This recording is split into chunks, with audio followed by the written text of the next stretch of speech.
My country, the United States, is currently threatening to invade Greenland. In this video, I want to talk about what that means for the risk of nuclear war. In short, depending on how things go, we could all end up dying, or at least a large portion of us could.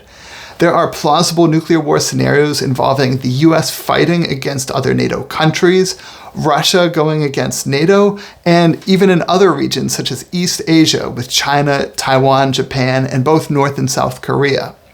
To show this to you, I'm going to be drawing on my own research on nuclear war risk, which you can see at that link, also in the description. I especially recommend that paper. Whether you are an expert, a government official, or a concerned citizen from any country, that paper should be a good resource for you, and same for this video. In the video, I'm first going to describe 5 basic factors that affect the probability of nuclear war. Then I'm going to show how a US invasion of Greenland could affect each factor. And finally, I'm going to present some ways to manage the risk, which mostly just means not invading Greenland. Please note, the risk is generally expressed as the probability of some bad event happening, multiplied by the severity of the event if it happens.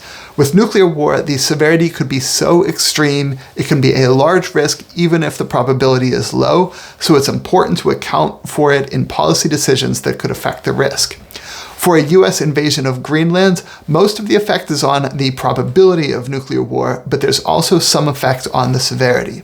So, here are the 5 basic factors affecting the probability of nuclear war. First is the number of nuclear-armed countries. More countries that have nuclear weapons means more opportunities for nuclear war to occur. Second is the inclination of nuclear-armed countries to use nuclear weapons. A more hawkish or aggressive country may be more inclined to use nuclear weapons, whereas a more dovish or peaceful country may be less inclined. Third is the quality of relations that the nuclear-armed countries have with each other and with other countries. When relations are calm and peaceful, nuclear war is less likely, whereas when there are tense relations, especially in a conflict or a crisis, nuclear war is more likely. Fourth is how well managed everything is. Militaries, weapon systems, etc. When things are well managed, we can avoid the mistakes that can lead to nuclear war. For example, as I documented in that research paper, there is a long history of nuclear false alarms, events that were misinterpreted as a potential nuclear attack. The Norwegian rocket incident, Able Archer, the Greenland moonrise incident was actually one of several that occurred in Greenland. Having well-managed systems makes it less likely that these mistakes occur in the first place, and less likely that they result in nuclear war. And fifth is luck.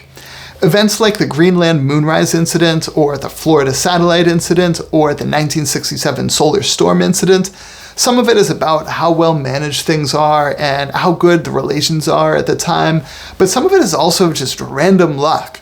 The Florida satellite incident just happened to occur during the Cuban Missile Crisis. And that's it. Those 5 factors cover the vast majority of the probability of nuclear war, maybe even all of it. So now let's look at the implications of the US invading Greenland. First, the number of nuclear-armed countries. The key thing is that if the US invades Greenland, we instantly become a deeply untrustworthy military partner. This calls into question the US nuclear umbrella. The US brings other countries into the protection of our nuclear arsenal. We call it extended deterrence. We extend our nuclear deterrence to other countries so that they don't have to build their own nuclear arsenals. Greenland and the rest of NATO are within the US nuclear umbrella. If this is how we're going to treat them, then any of the countries in the nuclear umbrella could seriously consider developing their own nuclear arsenal. That could include other countries in Europe or even Canada. Or perhaps France and the UK would consider creating their own nuclear umbrella.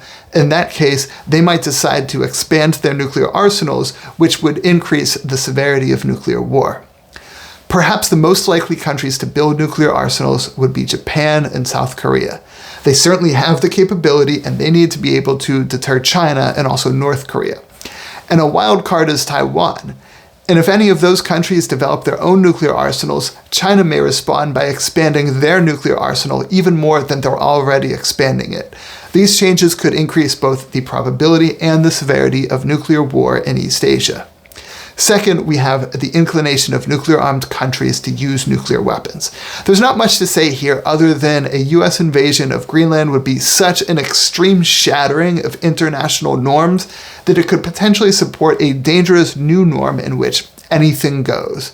That could make countries more inclined to actually use nuclear weapons. Third is the quality of relations that nuclear-armed countries have with each other and with other countries. This is the big one. If the US invades Greenland, it would create a new adversarial relationship between the US and other NATO countries, including nuclear-armed France and the UK. A nuclear war between the US and the rest of NATO would go from completely unthinkable to actually quite plausible. That is a massive, earth-shattering change in the risk of nuclear war. Russia also enters into the picture. Simply put, Russia wants to end NATO. If the US invades Greenland, that would put NATO in chaos. It's not hard to imagine Russia taking the occasion to put another nail in the coffin. An obvious way they might do this is by seizing some NATO territory. It wouldn't even have to be a lot, just enough to show that NATO members are not defending each other. For example, they might go for the city of Narva in eastern Estonia. It's just across a small river from Russia, and it has a large population of ethnic Russians. There's a book describing the scenario in detail. Russia would be gambling that NATO would fall apart instead of responding. But what if they get it wrong, just like they were wrong about Ukraine fighting back in 2022? Then we would have a war between Russia and NATO with potential for nuclear escalation up to and including both the Russian and the US nuclear arsenals with thousands of nuclear weapons each, enough to kill maybe everyone in the world or at least a large portion of us. And then we have China. Would China take the occasion to invade Taiwan? Not necessarily, but it would be an obvious moment for them to try. And there is another conflict with potential for nuclear escalation. Now, I do want to mention President Trump has said that the US needs to control Greenland so Russia and China don't take it. In theory, this could reduce the probability of nuclear war. In practice, however, I don't see any substantive basis for this concern. And even if there was, Greenland is already part of NATO. The US can already help keep Russia and China out. Okay, fourth, we have how well everything is managed. This might be a smaller factor, but one thing is that if the US invades Greenland, there would probably be reduced intelligence sharing between the US and our current allies, which makes it harder to do things like distinguish between a false alarm and an actual nuclear attack. And fifth is luck. Luck itself isn't affected, but there would be more opportunity for chance events to end a nuclear war for all of the above reasons. Now, how much does all this change the risk of nuclear war? That's hard to say. The risk of nuclear war is very difficult to quantify for reasons I discuss in my research. But everything points very clearly to an increase in the risk. A new conflict between the US and other NATO countries, maybe Russia attacking NATO, maybe China attacking Taiwan, maybe new nuclear-armed countries like Japan or South Korea, and new international norms in which anything goes. That is not a world that I would feel safe in. So, what can we do about it? First, a disclaimer. I work in a nonpartisan capacity. I do not endorse any politicians or political parties. Also, I am making this video in my capacity as a private citizen and not in my capacity as executive director of the Global Catastrophic Risk Institute. That said, the US should not invade Greenland. President Trump should stop making those threats. Congress should pass a law saying it does not authorize an invasion, and US citizens should urge Congress to pass such a law. I appreciate that some of my fellow Americans do wish to support the president. However, in this instance, it's important to make an exception. We could all die for a territory that's already part of NATO. We already have a military base there. We used to have more bases. We could probably have more again if we just ask politely. We need to understand that an invasion of Greenland is dangerous because of nuclear war risk, and it's morally wrong, But in addition to that, it could also really damage our national security and our prosperity. Our allies could kick us out of all of the military bases we have in their countries.